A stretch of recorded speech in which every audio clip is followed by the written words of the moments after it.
Good morning students. देखिए, senior का जो एनसीईआरटी सिलेबस आपके लिए अब की बार जो पब्लिश हुआ है उस सिलेबस पे हम पहले डिस्कस करेंगे, उसके बाद हम टॉपिक्स पे चलेंगे। तो सबसे पहले हम डिस्कस करते हैं इसमें जो आपको सेक्शन ए दिया गया है, उस सेक्शन ए में आपको कॉम्प्रिहेंसिव पैसेज मिलेंगे। ये जो कॉम्प्रिहेंसिव पैसेज है उसमें भी दो टाइप के मिलेंगे। फर्स्ट, आपको जो questions,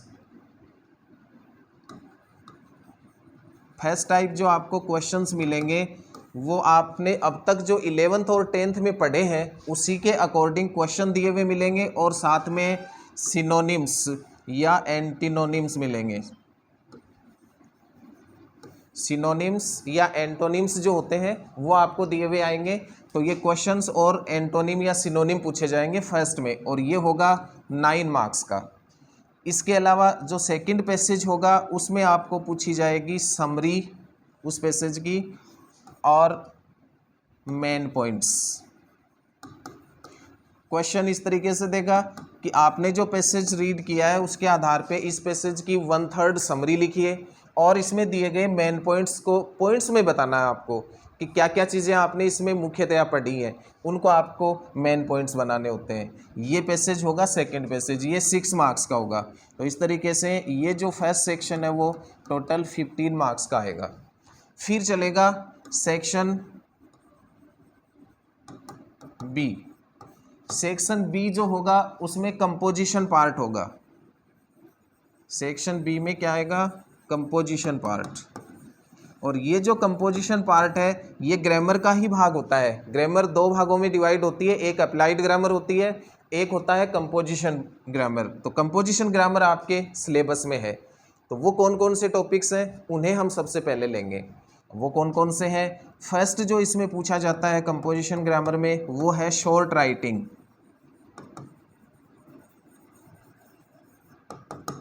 short writing, short writings में क्या क्या आता है? इसमें आपको 4 टॉपिक दिए हुए मिलेंगे। एक नोटिस, एक इनविटेशन,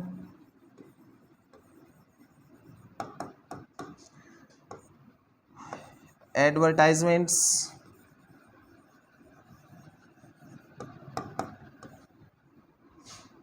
पोस्टर, और फिफ्थ जो टॉपिक होता है वो आर्ग्यूमेंट भी आपको दिए हुए मिलेंगे।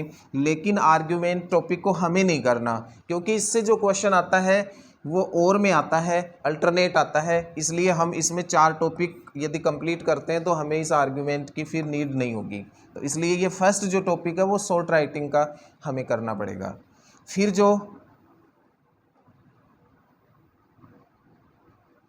जो सेकंड क्वेश्चन इसके अंदर पूछा जाता है, सेकंड क्वेश्चन में आएगा रिपोर्ट राइटिंग।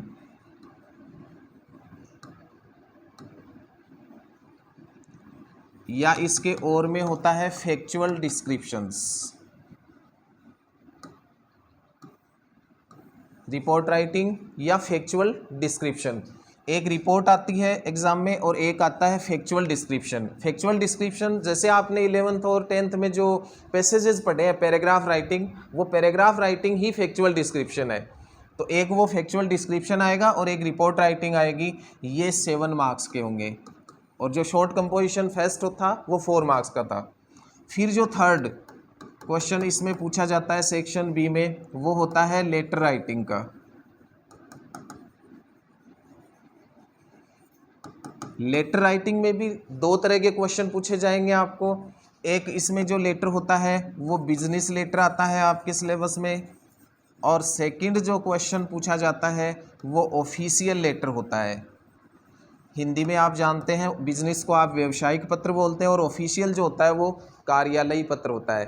तो एक कार्यालयी पत्र आता है और एक व्यावसायिक पत्र आता है। इन दोनों में से आपको एक करना होता है, और ये भी आपको 7 मार्क्स का मिलेगा। उसके बाद जो फोर्थ क्वेश्चन आता है इस कंपोजिशन ग्रामर में, या हम कहें सेक्शन बी में, वो लास्ट है आर्टिकल्स का। आर्टिकल्स या स्पीचेज। आर्टिकल आलेख होता है हिंदी में, और स्पीचेज का मतलब होता है भाषण, स्पीच मीन्स भाषण होता है। तो आलेख या भाषण ये दोनों आते हैं, आपको एक करना होगा, ये भी अल्टरनेटिव क्वेश्चन होता है, ये भी 7 मार्क्स का आएगा। तो ये टोटल जो 4 क्वेश्चन है वो आपको कंपोजिशन ग्रामर में मिलेंगे और इनको ही हम सबसे पहले अब करेंगे। इसके बाद एक्चुअल जो सिलेबस है उसमें एक सेक्शन सी और बच जाता है, उसे भी देख लो। सेक्शन सी में आपकी दोनों बुक्स आएंगी, तो जो बुक्स हैं वो आएंगी फ्लेमिंगो और विस्टास। उन बुक्स के नाम होंगे फ्लेमिंगो और विस्टास, जो एनसीईआरटी सिलेबस है उसके अकॉर्डिंग। अभी जो पहले चलती थी वो रेनबो और पनोरमा चलती थी, लेकिन अभी उनके नाम चेंज हो जाएंगे। वो फ्लेमिंगो है फर्स्ट बुक और सेकंड बुक चलेगी वो आएगी विस्टास। ये फ्लेमिंगो जो मेन बुक होगी वो 25 मार्क्स की क्वेश्चंस आएंगे इससे, और विस्टास जो होगी उससे 15 मार्क्स के आएंगे। तो इस तरीके से ये 80 मार्क्स का पेपर है, उसका डिवाइडेशन रहेगा। अब ये तो था एक सिलेबस की समरी आपके सामने कि सिलेबस क्या होगा, हमें क्या पढ़ना है इस पूरे पेपर को सॉल्यूशन करने के लिए। तो अब अपन को करना होगा इन कंपोजिशनल पार्ट्स को। तो कंपोजिशनल जो पार्ट है उसमें हमने फर्स्ट क्वेश्चन कौन सा लिया था, उसमें हमने फर्स्ट क्वेश्चन लिया है वो है शॉर्ट राइटिंग का। शॉर्ट राइटिंग में नोटिस है, इनविटेशन है, एडवर्टाइजमेंट है, पोस्टर है। तो उसी में से हम पहला टॉपिक करेंगे नोटिसेज।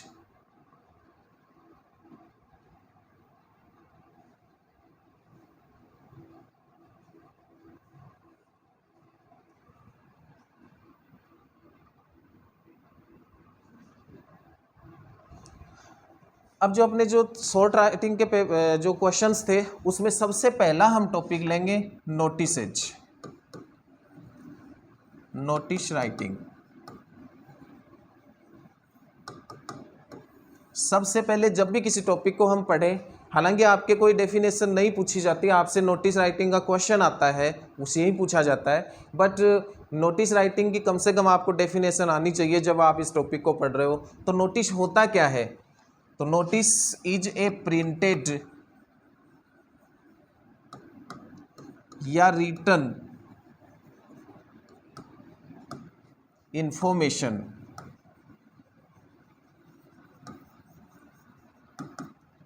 that is formal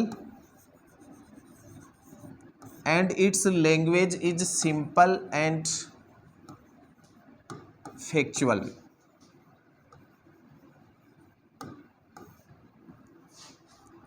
क्या होगी इसकी डेफिनेशन कि नोटिस इज ए प्रिंटेड और रिटन इंफॉर्मेशन। नोटिस है वो एक छपा हुआ या लिखा हुआ इंफॉर्मेशन होता है, एक सूचना होती है। दैट इज फॉर्मल, वो होती कैसी है, औपचारिक होती है।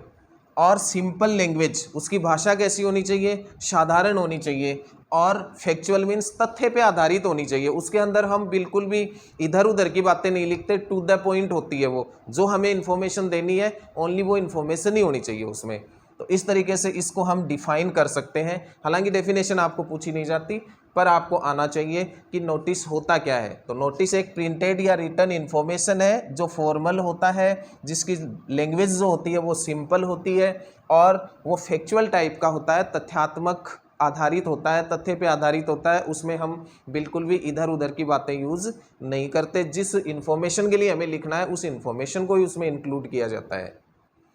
अब बात आती है कि एक नोटिस को लिखने के लिए हमें किस फॉर्मेट को फॉलो करना है, क्योंकि ग्रामर जो पार्ट होता है उसका कंपोजिशन जो पार्ट होगा उसके अंदर हमें फॉर्मेट से ही चलना होगा।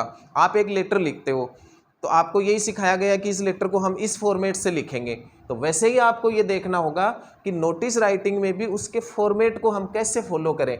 एक नोटिस को हम लिखेंगे कैसे, उसे देखिए। तो नोटिस का फॉर्मेट जो होगा उसमें सबसे पहले आपको name of institution,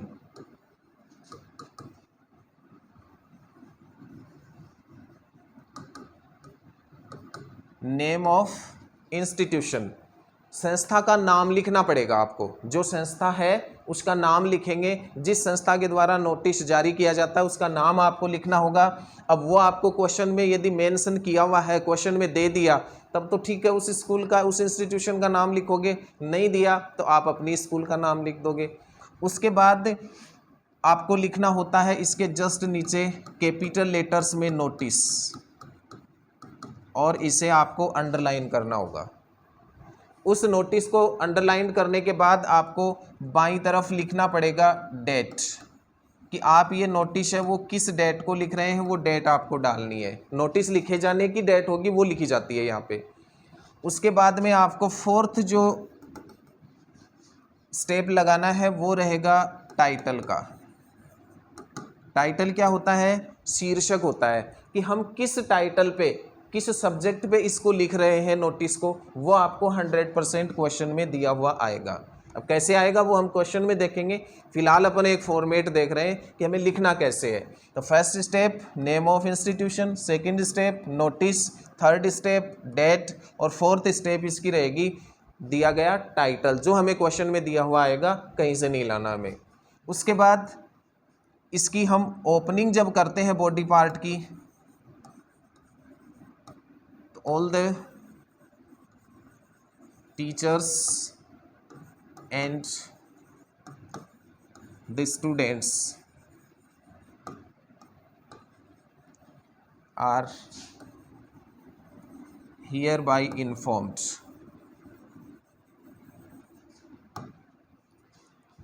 that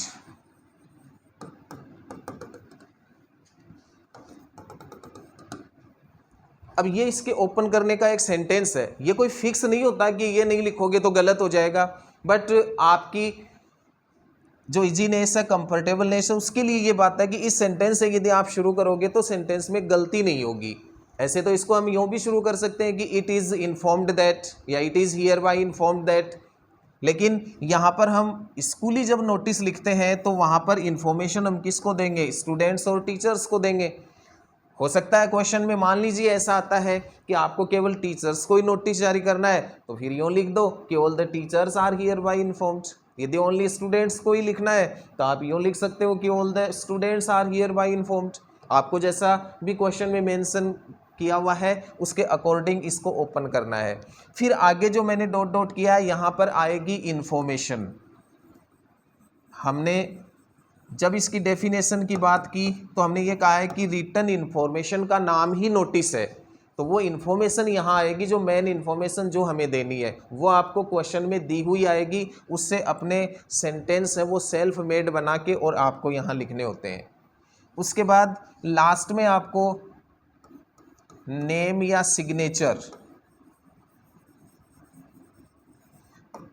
notice लिखने वाले का नाम या उसके हस्ताक्षर हमें करने होते हैं, और उसके बाद में नीचे ही नीचे आपको लिखना होता है उसका डेजिग्नेशन, कि जिसने नोटिस जारी किया है उसका डेजिग्नेशन क्या है, उसका पद क्या है, किस पद पे वो कार्यरत है इस इंस्टीट्यूशन में। जैसे मान लो प्रिंसिपल है तो वो डेजिग्नेशन अपना प्रिंसिपल लिखेगा, लाइब्रेरियन है तो वो लाइब्रेरियन लिखेगा, वो स्टोर इंचार्ज है तो वो स्टोर इंचार्ज लिखेगा। जैसा भी क्वेश्चन में दिया हुआ है वो आपको डेजिग्नेशन लिखना है। इतना लिखने के बाद में इसको हमें बॉक्स में बंद करना होगा, ये भी अनिवार्य रहेगा। यदि बॉक्स में बंद नहीं करोगे इसका भी हाफ जो मार्क है, नंबर है, वो निर्धारित होता है। तो इस तरीके से ये एक नोटिस का आपके सामने फॉर्मेट हो गया। इस फॉर्मेट के आधार पे अब अपने जितने भी नोटिसेज चलेंगे, लगभग 7 टाइप्स और 8 टाइप्स आपके पास ये नोटिसेज मिलेंगे आपको, और वो 7 या 8 हैं, वो पूरे के पूरे इसमें अब अपन देखेंगे। तो ये नोटिस का फॉर्मेट था आपके पास। अब हम जो नेक्स्ट लेक्चर होगा अपना, उसमें हम स्टार्ट करेंगे कि what type of questions are there in a notice, कि नोटिस में किस किस टाइप के क्वेश्चंस होते हैं जो परीक्षा में पूछे जाते हैं। उनको हम अपने सेकंड लेक्चर में करेंगे। थैंक्स।